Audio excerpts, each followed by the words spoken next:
Ciao, io sono Patrick e oggi andiamo a considerare come si redige lo stato patrimoniale.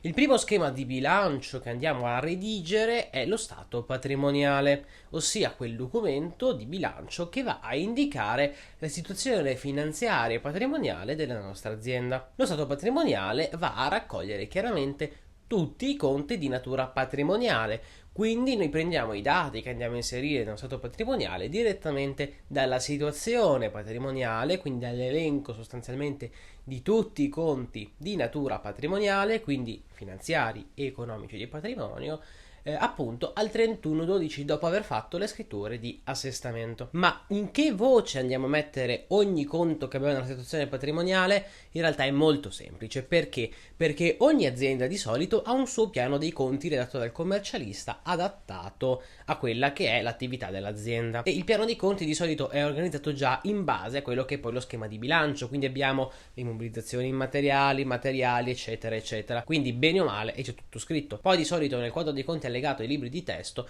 c'è una sezione lunghissima in cui per ogni singolo conto c'è scritto in che voce del bilancio va. Quindi per esempio se cerchiamo avviamento ci dirà stato patrimoniale, quindi SP B15 avviamento. Lo dice proprio, quindi non c'è modo di sbagliarsi, quindi all'inizio ci sono incertezze, si può sempre controllare sul piano dei conti, che è molto molto utile. Poi ovviamente avendo lo schema di bilancio sotto mano non servirà neanche avere il piano dei conti, perché basta andare a intuito e capire dove va cosa. Lo schema dello stato patrimoniale è contenuto nell'articolo 2424 del Codice Civile. Adesso andiamo a esaminarlo. Lo stato patrimoniale è a sezioni divise, cioè da una parte c'è l'attivo, dall'altra c'è il passivo. L'attivo indica gli impieghi, quindi dove abbiamo utilizzato i soldi. Il passivo indica le fonti, quindi da dove abbiamo preso i soldi. Attivo e passivo hanno totali uguali. Perché? Perché il passivo indica da dove abbiamo preso i soldi e quegli stessi soldi li abbiamo impiegati in qualche modo nell'attivo, quindi non possono esserci dati differenti, anche perché sappiamo che nella partita doppia dare e avere hanno sempre lo stesso valore finale. L'attivo del bilancio in forma ordinaria è diviso in 4 sezioni. La sezione A, crediti verso i soci, la sezione B, immobilizzazioni, la sezione C, attivo circolante, la sezione D, ratei e risconti attivi. La sezione A dei crediti verso i soci raccoglie i conti sostanzialmente azionisti conto sottoscrizione, quindi le quote non ancora versate, e azionisti conto versamenti richiamati, quindi le quote non versate richiamate con raccomandata di solito dagli amministratori. Queste quote appunto richiamate, quindi specificate, devono essere indicate separatamente, quindi la voce A per esempio si indica il totale dei versamenti ancora non effettuati e si scrive tra parentesi di cui tot richiamati. La sezione B raccoglie le immobilizzazioni con, attenzione, separata indicazione di quelli concessi in locazione finanziaria. Le immobilizzazioni sono divise in 3 parti segnate con i numeri romani. 1. Immobilizzazioni immateriali, 2. Immobilizzazioni materiali, 3. Immobilizzazioni finanziarie. La sezione 1, immobilizzazioni immateriali, raccoglie con i numeri normali 1. Costi di impianto di ampliamento, che ne sappiamo sono quelli per esempio i costi del notaio, del commercialista, per quando costituiamo la nostra azienda o per quando redigiamo per esempio la modifica del nostro appunto atto di costituzione per andare a inserire l'ampliamento, l'aumento del capitale sociale. Questi costi vanno ammortizzati entro 5 anni. 2. Costi di sviluppo. 3. Diritto di brevetto industriale, diritto di utilizzazione delle opere dell'ingegno, quindi per esempio software, brevetti. 4. Concessioni, licenze, marchi e diritti simili. 5. Avviamento, anche questo da ammortizzare in 5 anni.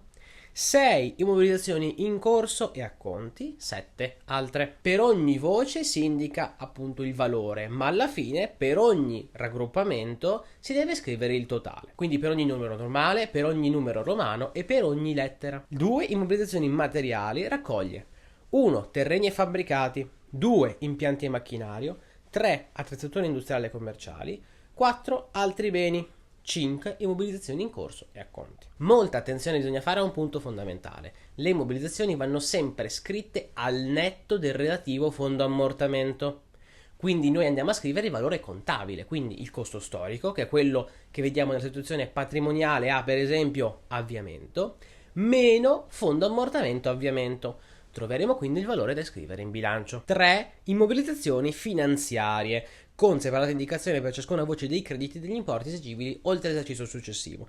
E qui abbiamo le partecipazioni in imprese controllate, collegate, controllanti sottoposte al controllo delle controllanti, quindi sono partecipazioni, quindi quote azionarie di altre aziende, ovviamente detenute per scopo di controllo, quindi ce le abbiamo a lungo termine. Oppure abbiamo crediti verso altre imprese o altri titoli o strumenti finanziari derivati.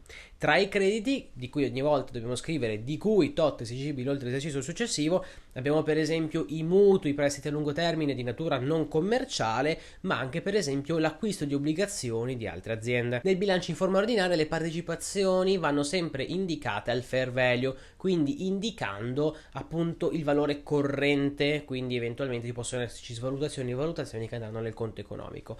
Nel bilancio in forma abbreviata invece si inserisce tutto al costo di acquisto. Sezione C, attivo circolante, è diviso in rimanenze, crediti, attività finanziarie che non costituiscono immobilizzazioni, disponibilità liquide. Le rimanenze raccolgono 1. Materie prime sussidiarie di consumo, 2. Prodotti in corso di lavorazione e semilavorati, 3. Lavoro in corso su ordinazione, 4. Prodotti finiti e merci, 5. Acconti.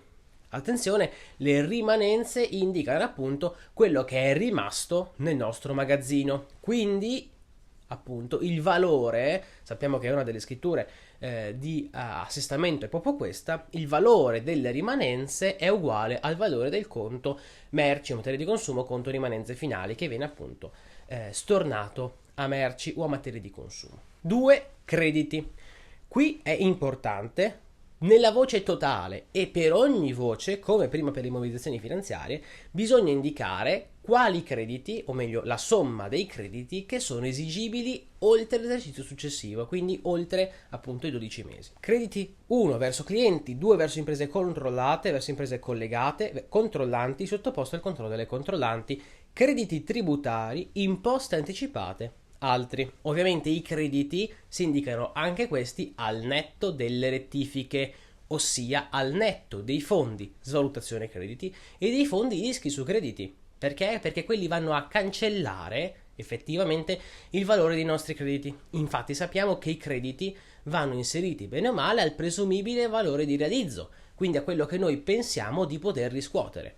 Quello che noi sappiamo già che non riscuoteremo l'abbiamo già accantonato nei fondi rischi su crediti e nei fondi di valutazione crediti, quindi quelle somme andranno cancellate dal valore totale dei crediti verso clienti. 3. Attività finanziarie che non costituiscono immobilizzazioni, quindi sempre partecipazioni, strumenti finanziari derivati o altri titoli, però detenuti per scopi speculativi, quindi noi non ce li abbiamo lì per tenerli a lungo termine, ma prevediamo che nel breve tempo li venderemo perché li abbiamo comprati soltanto per sperare che il loro valore aumenti, li vendiamo e quindi ci guadagniamo. Questo è appunto lo scopo speculativo. 4. Disponibilità liquide, con indicazione separata di depositi bancari e postali, quindi conti correnti postali e bancari, 2. Assegni, 3. Danaro e valori in cassa, che includono per esempio i valori bollati. D. Ratei e risconti, quindi ratei e risconti attivi. Nel bilancio in forma abbreviata, la voce A, crediti verso i soci, può essere raggruppata nella voce C2, quindi tra i crediti normali. Così come nella voce D, rate e risconti, può essere inglobata sempre tra i crediti, sempre ovviamente indicando quali sono appunto da portare agli esercizi dopo. Un'altra cosa, tutte le voci che sono numeri normali, cardinali e non romani nel bilancio in forma abbreviata possono non essere scritte, quindi si avranno soltanto le lettere e i numeri romani. Passiamo al passivo. Il passivo contiene 5 sezioni: patrimonio netto, fondi per rischi e oneri, trattamento di fine rapporto, debiti e rate e risconti passivi. La voce del patrimonio netto indica appunto tutti i conti di patrimonio. In numeri romani abbiamo 1, il capitale sociale, quindi quello sottoscritto che c'è scritto appunto nell'atto costitutivo dell'impresa. 2, riserva da sopraprezzo azioni, che vedremo poi più avanti. 3 riserve di rivalutazione, di solito si usa quando le nostre partecipazioni finanziarie aumentano di valore e l'utile derivante da questa rivalutazione non si distribuisce, si mette in una riserva a parte. 4 riserva legale, 5 riserve statutarie, 6 altre riserve, per esempio la riserva straordinaria. 7 riserva per operazioni di copertura dei flussi finanziari attesi, 8 utili o perdite a nuovo, 9 utili o perdite dell'esercizio, 10 riserva negative operazioni proprie in portafoglio e quindi poi il totale. Ovviamente il totale del patrimonio netto è tutto sommato, però bisogna sottrarre le eventuali perdite a nuovo, le perdite dell'esercizio e la riserva negativa per azioni proprie in portafoglio che vanno appunto a diminuire il patrimonio netto. B. Fondi per rischi e oneri, quindi abbiamo trattamento di quiescenza, obblighi simili, imposte anche differite, strumenti finanziari derivati passivi e altri. Qui si intende appunto i fondi che noi stabiliamo a fine anno per coprire oneri e perdite che noi prevediamo avere nell'anno dopo, ma che non sappiamo esattamente quantificare, non sappiamo esattamente di quanto saranno, ma sappiamo che li avremo. Di conseguenza si istituiscono fondi apposta, negli altri vanno per esempio il fondo responsabilità civile e il fondo manutenzioni programmate. C. Trattamento di fine rapporto di lavoro subordinato. Che cos'è? È il TFR, quindi il debito per TFR. Il conto che noi andiamo a mettere qui è debiti per TFR sostanzialmente, quindi tutto il TFR che noi abbiamo accumulato negli anni e che poi dobbiamo dare ai nostri dipendenti. Di debiti. Qui, così come per i crediti, bisogna indicare nel totale e per ogni singola voce quanto di questi debiti è esigibile oltre l'esercizio successivo. Ogni volta scriveremo di cui tot esigibile oltre l'esercizio successivo. Abbiamo 1 obbligazioni, 2 obbligazioni convertibili, 3 debiti verso i soci per finanziamenti, 4 debiti verso banche, quindi per esempio mutui passivi, anticipi salvo buonfine, anticipi su fatture, ma anche i conti correnti bancari passivi. 5 debiti verso altri finanziatori, 6 acconti, 7 debiti verso fornitori, 8 debiti rappresentati da titoli di credito, quindi sostanzialmente le cambiali passive, 9 debiti verso imprese controllate, 10 debiti verso imprese collegate, 11 verso non controllanti, 11 bis sottoposto al controllo dei controllanti, 12 debiti tributari, quindi per esempio i debiti per le imposte o l'IVA, 13 debiti verso istituti di previdenza e sicurezza sociale, quindi i debiti verso gli istituti previdenziali, sostanzialmente l'INPS e l'INAIL, 14 altri debiti. Poi infine abbiamo rate e risconti passivi che nel bilancio in forma abbreviata possono essere inclusi nei debiti. Allo stesso modo come nell'attivo, anche nel passivo, nel bilancio in forma abbreviata tutte le voci con i numeri cardinali, quindi sostanzialmente le separazioni dei fondi di rischi e oneri e dei debiti possono essere tralasciate, quindi si usa soltanto il raggruppamento. Come avete visto, non ci sono qui tutti i fondi che possiamo dire di passività improprie, e cioè non ci sono i fondi ammortamento, non ci sono i fondi di rischi su crediti, non ci sono il fondo svalutazione crediti. Perché?